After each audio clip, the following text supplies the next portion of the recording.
QuickBooks Online 2025. Sales receipt form for a cash-based business receiving payment at the same point in time work is done, possibly at a cash register.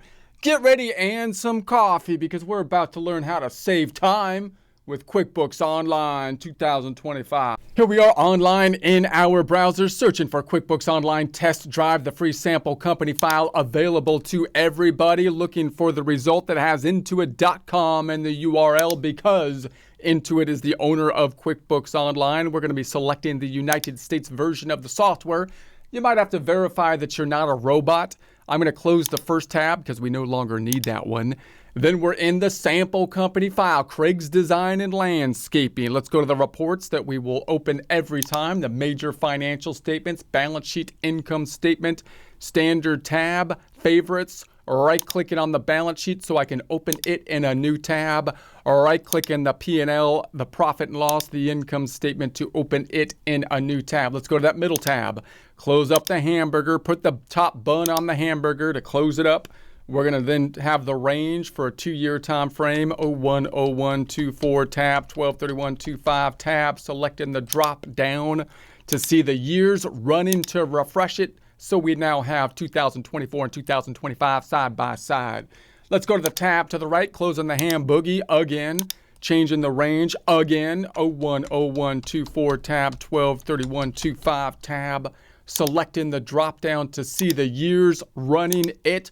We see that there's nothing currently in 2025 except for that $34, including prior presentation transactions because we logged out, logged back in, and are using incognito window, which I suggest you do as well if following along, or else you might have some of the prior presentation transactions in your system, which is okay as long as you're aware of it, but we're going to be refreshing every time.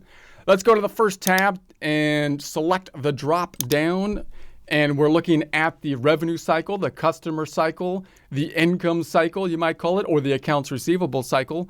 And last time we've been looking at the invoice form, we looked at the receive payment form, and we looked at the deposit form. Now we're going to be looking at the sales receipt, which is the form you can think of and imagine linked to when you do the work at the same point in time that you get paid, which would be like a cash register type situation. Let's jump on over to our flowchart to get an idea. This is the desktop flowchart, but we're in online, QuickBooks Online.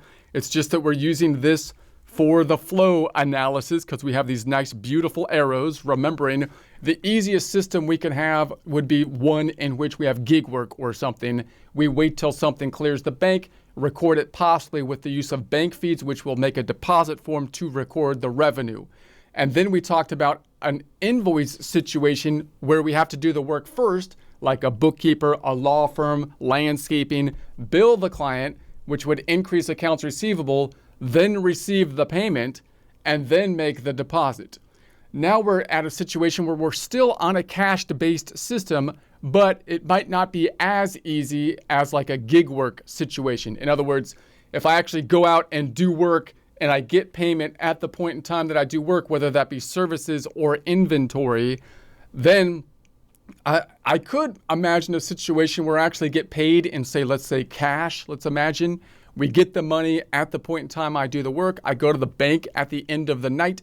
I cash it as one lump sum. I wait till it clears the bank, and then I record it with a deposit form from the bank feeds as revenue. I could do that, but I would lose some of my internal controls over the point of sale that I would have, and I wouldn't be able to track information by customer or by item that I sold because those are things that aren't typically on the deposit form, rather they're on the sales receipt or invoice form. So more likely, if we're a little bit larger of a business, especially if we're going to be receiving payment other than cash, because we might need functionality to receive credit card payments or possibly transfers and so on, then we might want a sales receipt.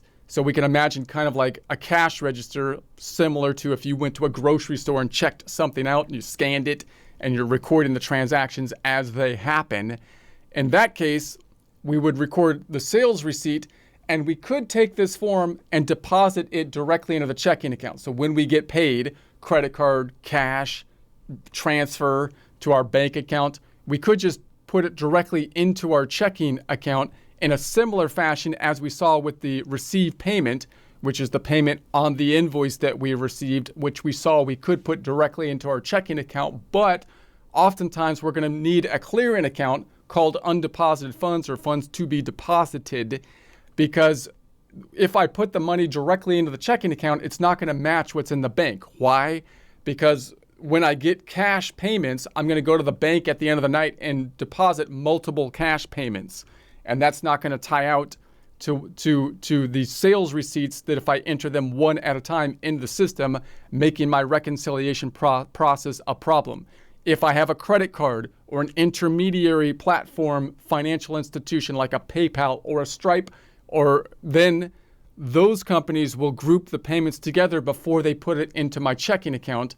And once again, I have that problem and I need to use a clearing account typically to solve that problem. So when I enter the sales receipt, typically it will go into the clearing account. Then I'm going to deposit the money if it's cash at the end of the night, or the credit card company or PayPal will process that information and deposit it into our checking account.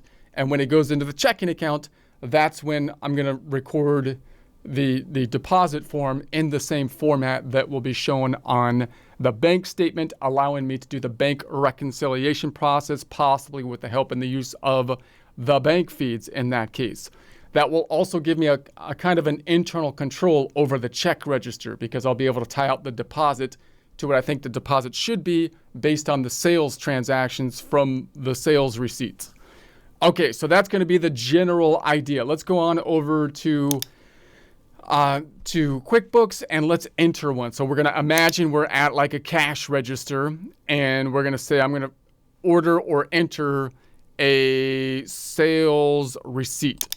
So sales receipt. Now, notice that we're going to need a customer. However, if you're at like a food truck or something like that, people aren't going to even want to give you their name. They're just like, give me my taco or my sandwich or whatever it is, right? And you're like, so you might just put a generic customer as the customer. Or if you can collect customer information, that would be great, because if they're return customers, that might give us some information about them and track who our best customers are and so on and so forth. So I'm just going to call it customer one.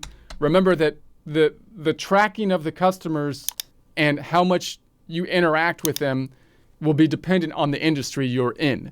In other words, like I say, if you're at a food truck and you deal with the same people all the time, you're obviously going to want to get to know them from a sales side of things, if not on a within the bookkeeping side of things. And if you're doing bookkeeping or legal work or something like that, you clearly want to develop a relationship and have information about them. If you're selling one-off toys or something on a Shopify store, then you're not going to spend a lot of time getting to know your clients other than to know all the people out there that like this particular toy, because it's going to be a one-off sale, right, kind of situation. So just something to keep in mind as you're trying to figure out what you're going to be doing and where you're spending your time here. So you'll note that the rest of it looks basically like an invoice type of form. And we're going to say that the payment method could be, once again, cash or so on and so forth, noting that this field is really just like an informational field generally that might help us to sort information. So let's say that we got let's say it was a check, just to imagine it's a check. And notice if it was a check, then it's possible that I could deposit it directly into my checking account, because if I got an actual check, I can put it into my checking account and I won't have to group it with other payments as I would if it was cash. So note, however, though, if I have a situation where I'm going to receive other payments other than checks and electronic transfers at the point in time that I make the sale, and I'm going to be forced then to use the clearing account of undeposited funds at least sometimes, then I probably want to use undeposited funds all the time as just my normal process, so that I don't have to switch back and forth between the checking account and the clearing account.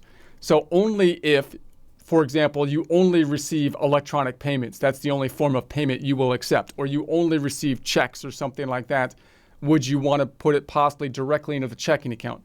We also have a similar situation here where if you put it directly into the checking account, this sales receipt form is going to act like a deposit form in that it's going to increase the checking account, which means that when we look at the detail of the checking account, it's not just going to be deposits which will increase it, but also these sales receipt forms, making it a little bit more difficult to sort your general ledger or transaction detail report. Let's just make this a service item for the first one. I'll say this is going to be service item 1 tab, and we'll set that up. Don't I need to set it up? Service item 1, it's going to be a service item. And I'll copy this over. We'll say the income is good old 100 again. And description service item, it's going to go into the service revenue. This time I'm not going to have sales tax with it. And then maybe we'll do an inventory item to deal with the sales tax after.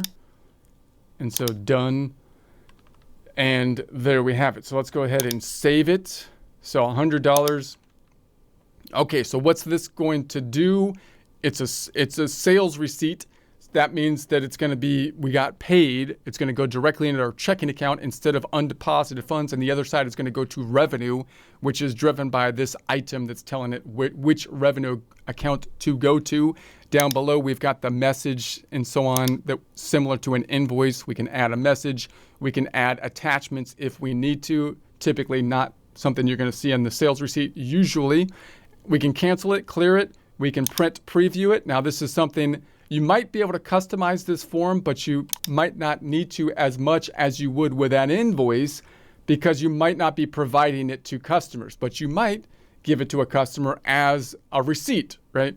In which case you might want to put your logo on it and all that kind of stuff to customize it. We have another course or section on customizing forms. We can make it reoccurring. We can customize, and in the more, we've got copy, void, delete, transaction journal, and audit history. We can save and close versus save and new or save and send.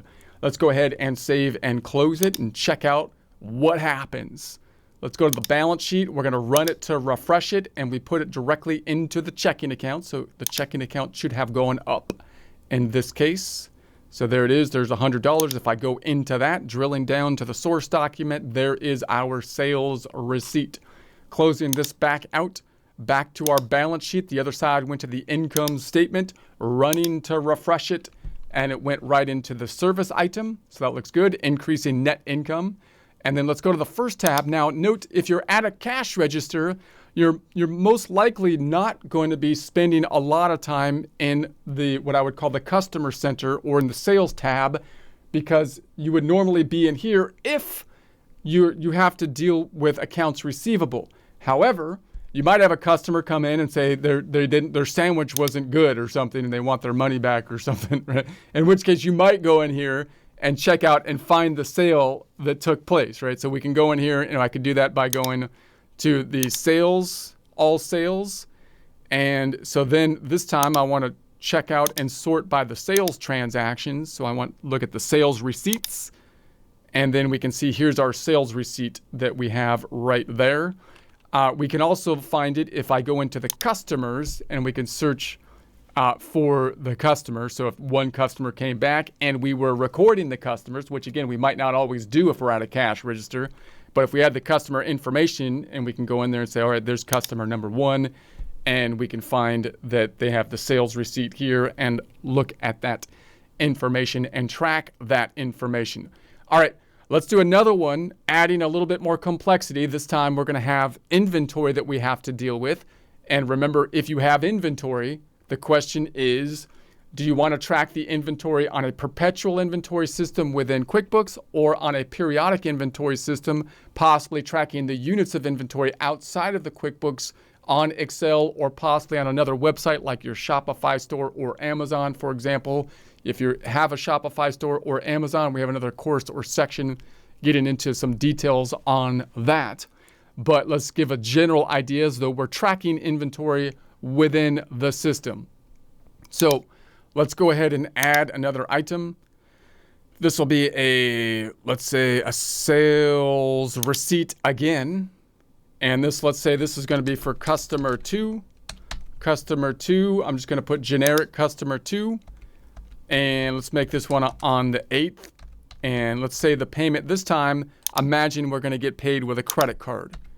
And this time, since we're going to get paid with a credit card, the credit card company is not going to deposit each sale item into my checking account, but most likely group multiple sales items when it hits my checking account. Therefore, I can't just put it into my checking account. I'm going to put it into the clearing account of undeposited funds. Similarly, if you got cash, because you might make multiple sales, you're not going to put the cash sales directly into your checking account, but rather undeposited funds so you can transfer it with a deposit form. So we'll see that process. Let's add an inventory item.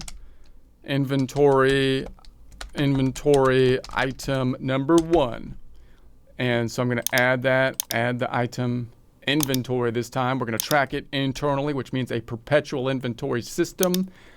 I'm going to say that there's 5 units on hand. If I say there's 5 units on hand, it's going to record a transaction putting the units on hand, 5 units times however much the cost is, and it's going to increase inventory by that amount. I'm going to put the as of date, let's just put it as the 4th, and reorder point, I'll put 0. So when inventory gets down to 0, we will reorder. Inventory is the asset account that will increase when we buy it, decrease when we sell it. We are selling it here. Inventory item 1 is going to be the name, sales amount. Let's say we sell it for $50 or $200 this time.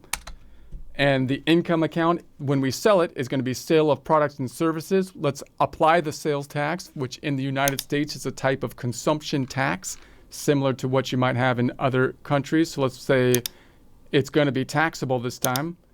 So it'll apply the tax, and then we're going to say that the sale purchase description and the cost when we buy them for, let's say, 150. We buy them for 150. We sell them for 200. Let's save it and close it. All right. So let's say that we just sell one of those. We have 5 on hand now because we recorded the 5 on hand when I added the item. It's subject to tax. So what's this going to do? So it's like an invoice, except instead of accounts receivable going up, we got paid, but we put it into not the checking account, but undeposited funds. That's for the full amount, including the sales tax, $216 in this case. The other side's going to go to revenue account, which is driven by the item here, which is going to be the sale of product revenue on the income statement, but that's only for the $200, not including the sales tax. The $16 sales tax is going to go into a liability account, some kind of sales tax payable, and we're going to have a decrease to the inventory, not for the 200, but I believe the 150 for the cost of the inventory and cost of goods sold. The expense for us consuming the inventory is going to go up. Net impact on net income sales price of 200 minus the cost of goods sold of 150. And we're going to have the subledger for the inventory, which is going to be tracking by units, which will be impacted for the sale as well. So let's go ahead and save and close it, and then we'll check that out, go into the balance sheet, and let's run it. And so now we put it into undeposited funds. So if I go into undeposited funds, there's the 216. If I go back into that, that's for the full amount, including the sales tax, closing that out, tabbing, or let's go back here, tab to the right to see the income statement, running it. And now we have the income of the 200. Notice the 200 here does not include the sales tax, which was $16. That difference is back on the balance sheet, and it's in the liability side for the Board of Equalization, because that's like sales tax payable that we have to pay to the government. And there's the $16. So there is that. Now, just a quick note here. You could imagine a situation where we put the full on the income statement, we put the full amount of 216 on the income statement, right? And then we deduct the 16 in taxes, and we'd get to the same amount. But the government wants to say, well, you're not the one paying the tax. The customer is. You're just the collection person.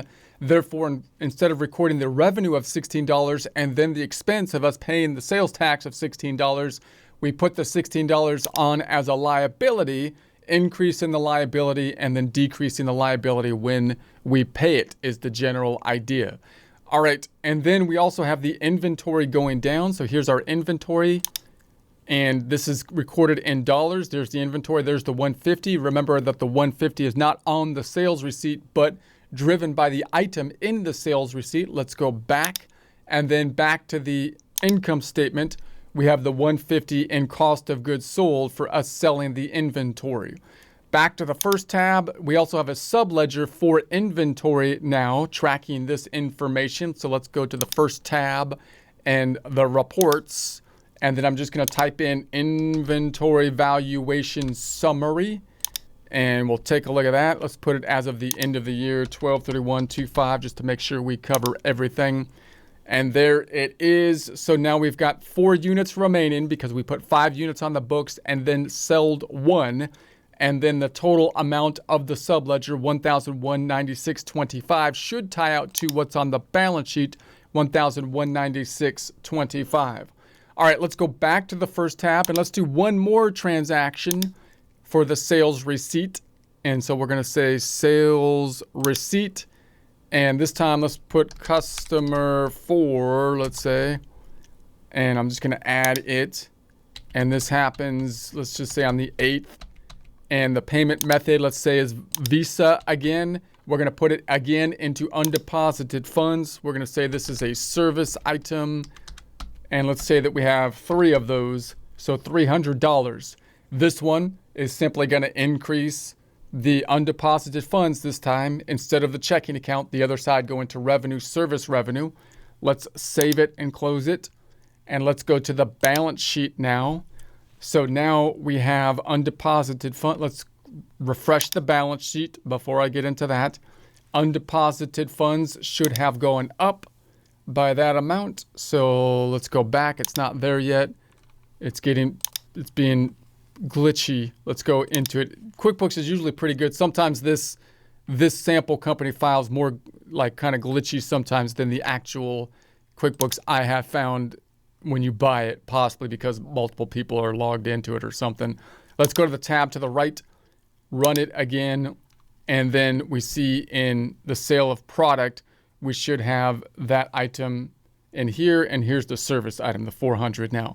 All right, now let's go back to the first tab. We now have money in undeposited funds that we want to deposit. So we're going to imagine that the Visa grouped those deposits together and put it into our bank account in one lump sum. Let's hit the plus button using the good old deposit form then. And up top, we have all the transactions done with either sales receipts or payment forms after an invoice. Adds up to $2,578.52, which should tie out to what's on the balance sheet in undeposited funds, $2,578.52. We go back on over and we imagine that these 2 have been deposited. Let's imagine that they charged us again $5. So we're going to say they charged us $5 from the credit card company to process the deposit into our checking account. So that means that we would put this to let's see, bank service charges or something, bank charges. And let's just say that was negative $5. So that means that we have 511 going into the bank. So what's this going to do? It's going to have a deposit for the full amount of 511. It's going to decrease the undeposited funds by these 2 amounts, and then it's going to record the bank service charge of $5. Let's save and close and check that out. Go into the balance sheet, run into refresh, and we're going to say that we're in checking out the checking, and it didn't do it. Let's go back, refresh it again. You're going too fast. I thought you were QuickBooks. What do you mean I'm going too fast? QuickBooks. You're supposed to be quick. See, it's in the name. Okay, there's the deposit. There's the 511. 511. That's correct. Let's close that back out. Go back to our reports. The other side is coming out of undeposited funds. Let's go into the undeposited funds, noting that it recorded it here. It's not there. Que paso, QuickBooks? What are you doing? There it is. So now we've got the increases and decreases. It recorded them. Even though we did it with one deposit form, it recorded the two separate components that we checked off because that allows us to tick and tie easily. And then the last bit of the transaction went into the profit and loss report for the $5 bank charges that were entered, and there it is. So there's our sales receipt form is the general idea with the sales receipt. So the invoice when we have to track accounts receivable, sales receipt when we're at a cash register, and if we have to deal with the sales tax, we can set that up with the sales receipt form. Otherwise, you're going to have to figure out some way to deal with the sales tax by basically charging the sales tax in the sales price and so on and so forth. But we'll talk more about that when we get into the setup of the sales tax.